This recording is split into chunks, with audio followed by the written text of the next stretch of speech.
आज के इस वीडियो लेक्चर में हम कक्षा 10 गणित चैप्टर नंबर 5 के समांतर श्रेणी के बारे में डिस्कस करेंगे और इसकी प्रश्नावली 5.1 को सॉल्व करेंगे।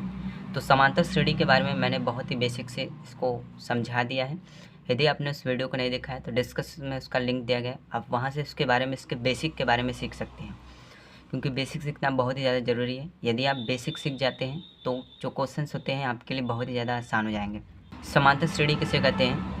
मान लीजिए कि कोई अगर श्रेणी दिया है, यदि किसी दी हुई श्रेणी में किन्हीं दो पदों का सारवांतर अगर समान होता है तो उसे हम समांतर श्रेणी कहते हैं।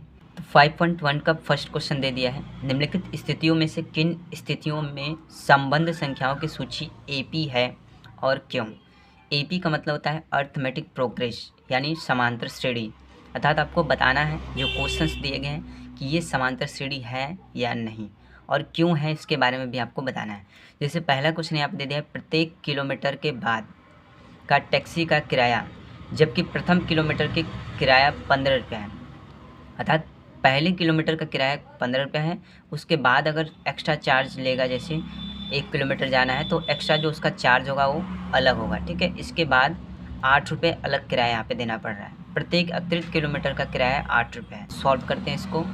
तो फर्स्ट वाला क्वेश्चन जो हमारा दे दिया है, सबसे पहले मान लेते हैं कि एक रास्ता है, इस तरह से ये एक रास्ता मान लेते हैं और यहाँ से लेके यहाँ तक ही 1 किलोमीटर है और ये 2 किलोमीटर है। इस तरह से जो किलोमीटर है इसको नाप देते हैं, ठीक है। इस तरह से ये 1 किलोमीटर, 2 किलोमीटर, 3 किलोमीटर और 4 किलोमीटर यहाँ तक इसको मान लेते हैं। यानी अगर वो फर्स्ट किलोमीटर चलेगा, 1 किलोमीटर अगर चलता है तो उसका जो फर्स्ट किलोमीटर का किराया है 15 रुपये चार्ज करा, ठीक है। इसके बाद अगर द्वितीय किलोमीटर हमको जाना है तो 8 रुपये एक्स्ट्रा चार्ज करेगा, यानी इसमें भी 8 रुपये एक्स्ट्रा चार्ज करेगा और इसमें भी 8 रुपये एक्स्ट्रा चार्ज करेगा, ठीक है।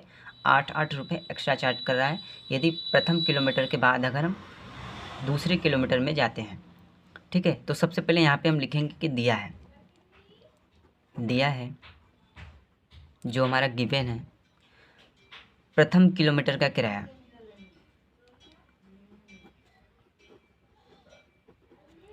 किलोमीटर का जो किराया हमारा दे दिया है वो दे दिया है 15 रुपये, यानी ये A1 का मान कितना आ जाएगा? 15 रुपये। ये A1 का मान हमारा हो जाएगा।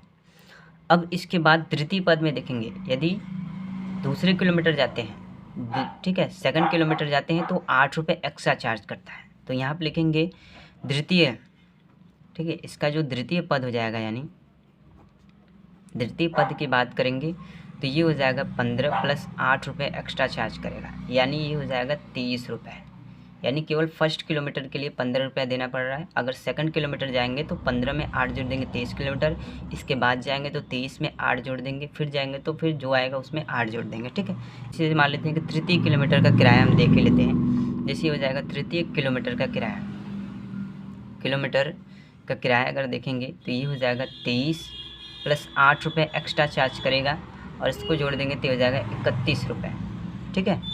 इस तरह से, यानी ये जो किस प्रकार की एक श्रेणी बनती जा रही है। जैसे इसको अगर दिखाएंगे तो इस तरह से दिखाएंगे, यानी A1 का मान हमारा देखेंगे तो आ जाएगा 15 रुपये और A2 का मान देखेंगे तो ये हो जाएगा एक तरह से 23 रुपये, ठीक है।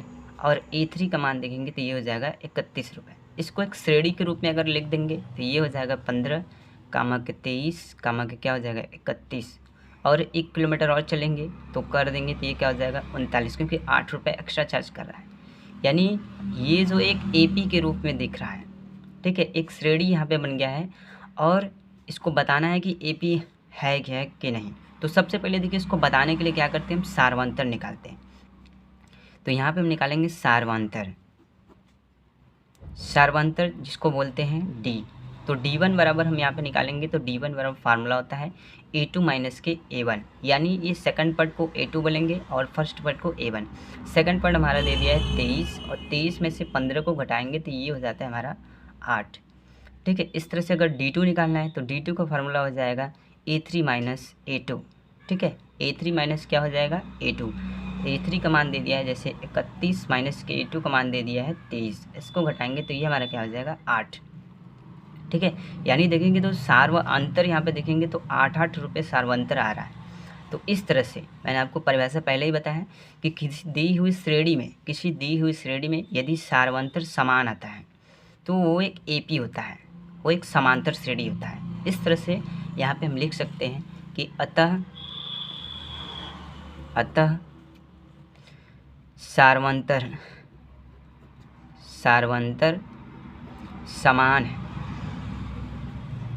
समान है इसलिए यह एक समांतर श्रेणी होगा।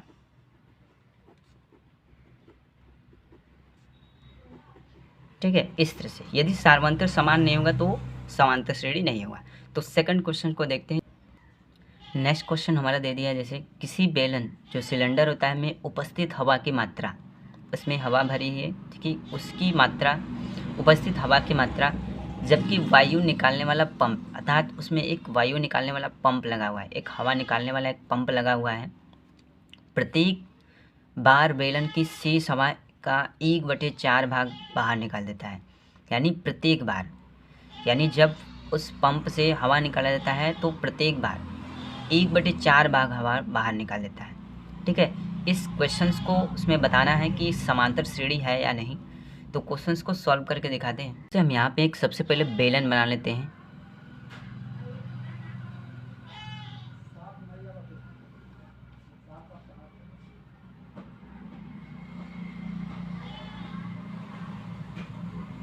इस तरह से हमने एक बेलन बना दिया है और इसमें एक पंप लगा है जो कि हवा को निकाल रहा है।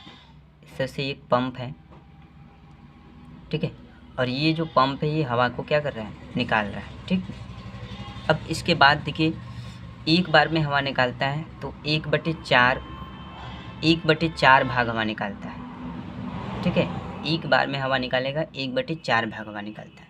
माना बेलन में हवा की मात्रा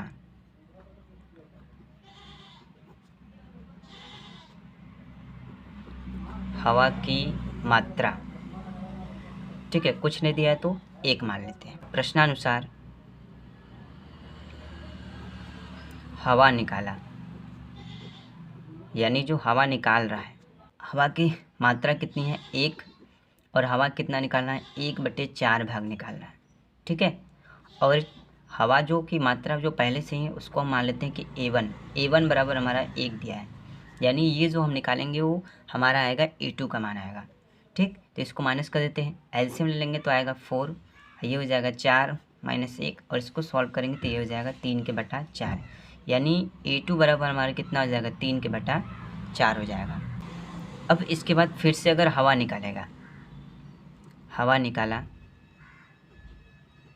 दोबारा से अगर हवा निकालेगा तो यहाँ पे क्या हो जाएगा 3/4 हमारा दिया है। ठीक, A2 हमारा 3/4 हवा दिया है, और फिर से 1/4 भाग हवा निकालेगा तो यहाँ पे 1/4 में गुणा कर देंगे तो ये हो जाएगा 3/16, यानी टोटल जो हवा पूरा निकाल रहा है वो 3/16 हवा निकाल रहा है। ठीक है, 3/16वां भाग हवा इसका निकाल रहा है।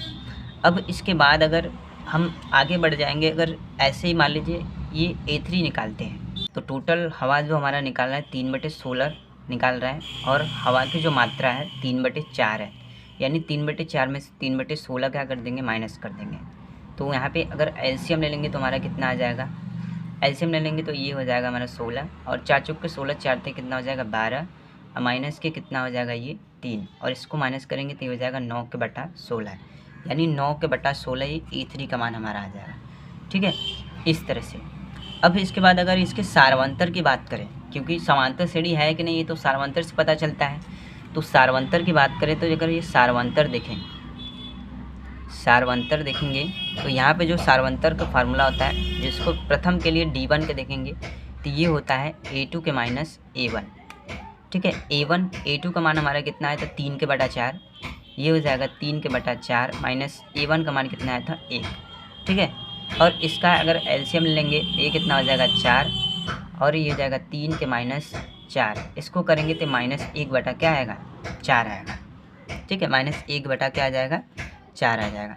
अगर D2 निकालेंगे, यहाँ पे अगर D2 निकालेंगे, अगर सेकंड के लिए सार्वंतर अगर निकालेंगे तो D2 होता है A3 माइनस A2। ठीक है, तो A3 का मान हमारा कितना दिया है 9/16, जो अभी हमने यहाँ पे निकाला है, तो ये हो जाएगा 9 के बटा 16 के माइनस E2 का मान हमारा कितना दिया है यहाँ पे 3 के बटा 4। इसका एलसीएम लेंगे तो इसका भी एलसीएम 16 आएगा और इसके बाद 16 16 कैंसिल हो जाएगा तो ये हो जाएगा 9 के माइनस 4 चौके 16 4 3 के 12। ये हो जाएगा माइनस के 3 बटा 16। चूँकि देखेंगे तो जो D1 का मान है वो D2 के बराबर नहीं है, ठीक है। यहाँ पे एडजस्ट कर देते हैं, यानी जो D1 का मान आया है वो D2 के बराबर क्या है, नहीं है। यानी जब सार्वंतर बराबर नहीं होगा तो क्या होगा, एक समांतर श्रेणी नहीं होगा। इस तरह से हम यहाँ पे लिख सकते हैं कि अतः सार्वंतर समान नहीं है, समान नहीं है, इसलिए AP शॉर्टकट में लिख दिए हैं नहीं होगा, यानी समांतर श्रेणी नहीं होगा। बस इस तरह से इसको हमें दिखाना था। यहाँ पे थर्ड पार्ट को सॉल्व करते हैं। थर्ड पार्ट इसका दे दिया है, प्रत्येक मीटर की खुदाई के बाद एक कुआं खोदने में आई लागत, जबकि प्रथम मीटर की खुदाई की लागत, यानी प्रथम मीटर की खुदाई की लागत, यदि प्रथम पद ये दिया है A1 के बराबर कितना दिया है 150 रुपये, और बाद में प्रत्येक मीटर की खुदाई की लागत, सेम क्वेश्चन पहले की तरह है, खुदाई की लागत 50 रुपये बढ़ा दी जाती है, अर्थात 50 रुपये बढ़ती जाती है। यानी कि पहले किलोमीटर का अगर खुदाई करती है तो 150 रुपये लेती है और सेकंड किलोमीटर में 50 रुपये एक्स्ट्रा चार्ज करती है। सेम पहले की तरह क्वेश्चन है, तो क्वेश्चंस को सॉल्व करके दिखाते हैं। तो सबसे पहले यहाँ पे हम कुआं एक बना लेते हैं। तो ये एक कुआं हो गया इस तरह से, ठीक है। मान लेते हैं कि ये कुआं है और यहाँ से लेके फर्स्ट किलोमीटर है और ये सेकंड किलोमीटर, थर्ड किलोमीटर और फोर्थ किलोमीटर, ठीक है। और प्रथम किलोमीटर का जो खुदाई है, प्रथम किलोमीटर का अगर खुदाई करता है तो इसमें 150 रुपये चार्ज करता है, ठीक है। इसका 150 रुपये लेता है। और सेकंड किलोमीटर की खुदाई करता है तो 50 रुपये एक्स्ट्रा चार्ज करता है, यानी 150 में 50 रुपये एक्स्ट्रा चार्ज करता है। तो ये हमारा कितना आ जाता है 200 रुपये। यानी 200 रुपये में ये 50 रुपये एक्स्ट्रा चार्ज खुदाई करेगा तो ये हो जाएगा 250 रुपये। और फिर से खुदाई करेगा तो ये हो जाएगा 250 रुपये में एक्स्ट्रा चार्ज करेगा 50 रुपये, ठीक है। तो ये कितना हो जाएगा 300 रुपये। यानी ऐसे ही बढ़ता जाएगा, 50 रुपये एक्स्ट्रा। केवल फर्स्ट किलोमीटर का 150 रुपया लेगा और सेकंड किलोमीटर का लेंगे तो 150 रुपये वैसे लेगा और 50 रुपये एक्स्ट्रा चार्ज करेगा। यानी देखा जाए तो ये एक AP के फॉर्म में अगर ऐसा इसको हम बना लेते हैं एक श्रेणी के रूप में, तो पहले तो यहाँ पे कितने का रहा है 150, फिर कितना हो जाएगा 50 रुपये एक्स्ट्रा जोड़ देंगे तो कितना हो जाएगा ये 200, फिर इसमें 50 रुपये जोड़ देंगे तो 250, फिर जोड़ देंगे तो हो जाएगा 300, ऐसे 350, 400 ऐसे ही बढ़ता जाएगा, ठीक है। ऐसे ही बढ़ता जाएगा। यानी प्रथम पद इसका देखेंगे, प्रथम पद की बात करें तो A1 बराबर सबसे पहले यहाँ से 150 रुपये चार्ज कर रहा है, ठीक है। ये A2 का मान, A3 का मान, A4 का मान, ये सब है, ठीक। अब इसके सार्वंतर की तरफ चलते हैं, क्योंकि सार्वंतर से सारा सब कुछ क्लियर हो जाता है। सार्वंतर से ही पता करेंगे कि समांतर श्रेणी है कि नहीं। तो सार्वंतर देखेंगे तो सार्वंतर यहाँ पे निकालेंगे तो जिसको D1 बोला जाता है, था D1 बराबर सबसे पहले सार्वंतर निकालेंगे तो होता है A2 माइनस A1।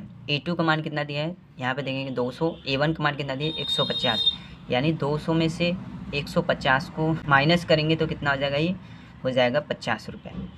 अब D2 ऐसे ही निकालेंगे सार्वंतर में, तो D2 बराबर होता है A3 के माइनस A2, यानी तीसरा पद माइनस दूसरा पद। तीसरा पद दे दिया है 250 माइनस दूसरा पद दे दिया है 200, इसको करेंगे तो ये आएगा 50।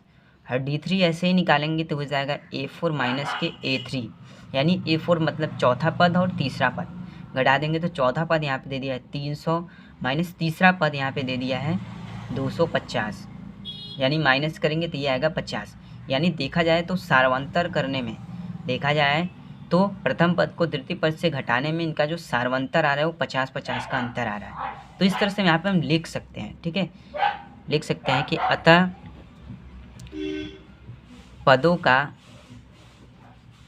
सार्वंतर समान है, इसलिए यह एक AP होगा, अर्थात यह एक समांतर श्रेणी होगा। इस तरह से हमने इसको लिख दिया। तो फोर्थ वाले को सॉल्व करके दिखाते हैं। पॉइंट नंबर 4 इसमें दे दिया है, खाते में प्रत्येक वर्ष का जो मिश्र धन है, जबकि रुपये 10,000 की राशि 8% वार्षिक ब्याज से चक्रवृद्धि ब्याज पर जमा होती है। तो मैंने आपको बताया था चक्रवृद्धि ब्याज क्या होता है, तो ब्याज से जो ब्याज बनता है, यानी पैसे से जो पैसे एक्स्ट्रा पैसे बनते हैं, यानी आपको किसी को मान लीजिए आपने 10,000 रुपया दिया और वो 10,500 आपको लौटा रहा है, तो उसका ब्याज होता है। ठीक है, यानी ब्याज से ब्याज बनता है, जो आप ब्याज देंगे, जो पैसा देंगे, उसी से आप जो एक्स्ट्रा पैसा आ जाता है उसको चक्रवृद्धि ब्याज बोलते हैं। सॉल्व करके दिखाते हैं क्वेश्चंस को। तो सबसे पहले यहाँ पे हम लिखेंगे कि दिया है, जो हमको गिवन है, पहले वर्ष की राशि, पहले वर्ष की राशि ए बराबर, ठीक है, ए बराबर, इसको A1 भी लिख सकते हैं। A1 बराबर हमको दिया है 10,000 रुपये, ठीक है, 10,000 रुपये, और दर हमारा दे दिया है 8%, ठीक। और इसके बाद समय हमारा जो दे दिया है 1 वर्ष दे दिया है। अब सबसे पहले देखिए यहाँ पे हमको क्या निकालना है, सबसे पहले इसका हम ब्याज निकालेंगे। तो 1 वर्ष का ब्याज अगर हम निकालेंगे तो क्या होता है यहाँ पे, अब देखिए सबसे पहले यहाँ पे हम क्या निकालेंगे, ब्याज निकालेंगे। तो 1 वर्ष का ब्याज निकालेंगे तो क्या हो जाएगा यहाँ पे, तो ब्याज बराबर जो फार्मूला होता है, जैसे यहाँ पे साधारण ब्याज बराबर, ब्याज बराबर जो फार्मूला होता है वो होता है मूलधन गुणे दर गुणे के समय के बटा क्या होता है 100। यानी मूलधन हमारा कितना दे दिया है, वो दे दिया है 10,000 रुपये, गुणे दर कितना दिया है 8, गुणे समय 1 के बटा क्या हो जाएगा 100। 2 जीरो से 2 जीरो काट देंगे तो ये हमारा जाएगा 800 रुपये, ठीक है, यानी ये कितना हो जाएगा 800। अब दूसरे वर्ष का अगर ब्याज निकालेंगे, यहाँ पे लिखेंगे दूसरे वर्ष का ब्याज बराबर ये हो जाएगा, पहला जो ब्याज हमारा था, जो मूलधन था 10,000 रुपये था, प्लस अभी जो आया यहाँ पे 800, यानी जोड़ देंगे तो हो जाएगा ये 10,800 रुपये, ठीक है, 10,800 रुपये हो जाएगा। अब इसके बाद तीसरे वर्ष का अगर हम ब्याज निकालेंगे, अब यहाँ पे लिखेंगे तीसरे वर्ष का ब्याज, तीसरे वर्ष का ब्याज बराबर जो अभी ये पैसा आया है, अभी हमारा मूलधन हो जाएगा 10,800, गुणे के क्या हो जाएगा, दर वही रहेगा, समय वही रहेगा, अपान क्या हो जाएगा 100, यानी मूलधन गुणे दर गुणे समय के बटा 100। 2 जीरो से 2 जीरो कैंसिल कर देंगे, यानी 108 का गुणा हमें किस में करना है, 8 में, 864 हो जाएगा, ठीक है, 864 हो जाएगा। अब राशि अगर निकाल लेंगे चक्रवृद्धि ब्याज बराबर, तो ये जो राशि हो जाएगा यानी चक्रवृद्धि ब्याज हो जाएगा हमारा, वो हो जाएगा, सबसे पहला हमारा क्या था, मूलधन 10,800, और इसमें हम 864 को ऐड कर देंगे, तो 864 को जोड़ देंगे तो ये हो जाएगा हमारे 11,664, ठीक है, इस तरह से ये हो जाएगा। यानी ये एक श्रेणी के फॉर्म में दिख रहा होगा आपको, यहाँ पे दिखा देते हैं।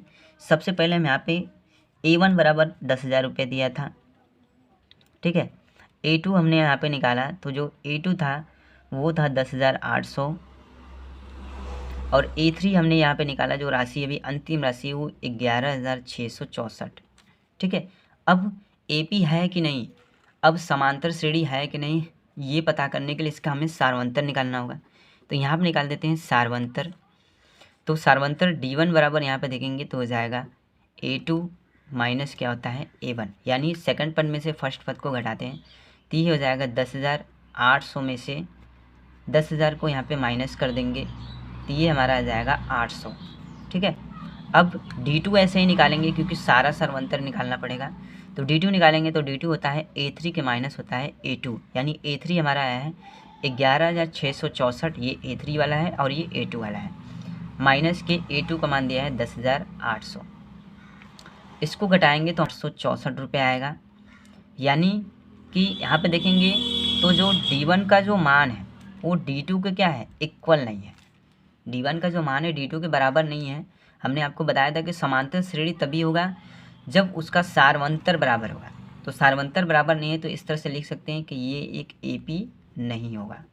नेक्स्ट क्वेश्चन हमारा दे दिया है, दी हुई AP के प्रथम 4 पद लिखिए। जो यहाँ पे समांतर श्रेणी दिया गया है इसके 4 प्रथम पद लिखना है, जबकि प्रथम पद A बराबर 10 दे दिया है और सार्वंतर जो D बराबर है वो 10 दे दिया है।